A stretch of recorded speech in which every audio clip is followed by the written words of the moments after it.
ஐயோ நான் போதகத்தை வெறுக்கிறேனே, கடிந்து கொண்டதை நான் என்ன பண்ணேன்? என் மனசு அலட்சியப்படுத்தியதே. என் போதகரின் சொல்லை நான் என்ன பண்ணல? கேட்காம போனேனே.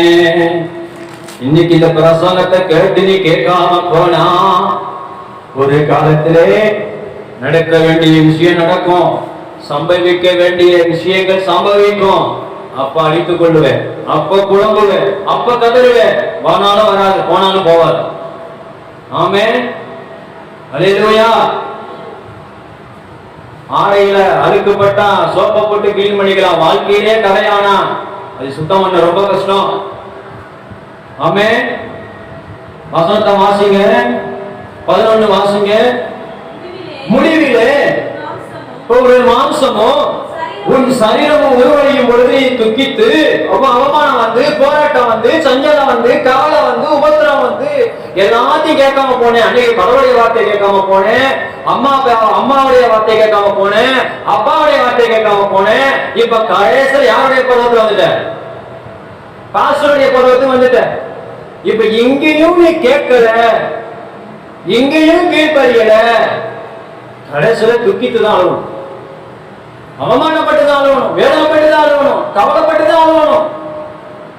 வசனத்தை வாசிக்கிறோம். முடிவிலே உன் மாம்சமும் சரீரமும் உருவடையும் பொழுது நீ துக்கித்து, ஐயோ என் பாஸ்டருடைய போதகத்தை நான் வெறுத்தேனே, என் பாஸ்டர் கடிந்து கொள்ளும் போது என் மனசு அலட்சியம் பண்ணினதே.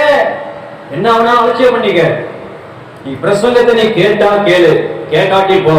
ஆனா ஒரு நாள் வரும், தொடக்கம்னு ஒன்று உண்டுன்னா முடிவுங்கிறது ஒண்ணு உண்டு. அதை நீ புரி நடந்துக்க. ஆமென், அல்லேலூயா.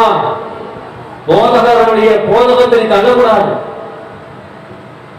ஜாக்கிரதை நடக்கணும். எங்க பாஸ்டர் இப்படிதான், எங்க ஊழியர் இப்படிதான், இப்படிதான் பிரசங்கம் பண்ணாரு, அப்படிதான் இங்க கேட்போம். கீழ்ப்படியணும். பாஸ்டருக்கு கீழ்ப்படியாத யாரும் தேவனுக்கு பிரியமா இருக்க முடியாது. முதல்ல ஊழியக்காரர் எப்படிப்பட்டவங்க அறிந்து கொள்ளணும். அப்புறம் கடைசியில் உட்கார்ந்து அழுக வேண்டியதுதான். வசனத்தை வாசிக்கிறோம். என் போதகரை சொல்லை நான் கேளாமல் போனேன், என் செய்தியை நான் என்ன பண்ணல, சாய்க்காம போனேனே. இந்த பிரசங்கத்தை நீ உன் காது கொடுத்து கேட்கலனாலும் ஒரு நாள் வரும் பொழுது தூக்கிட்டு அழுவோம்.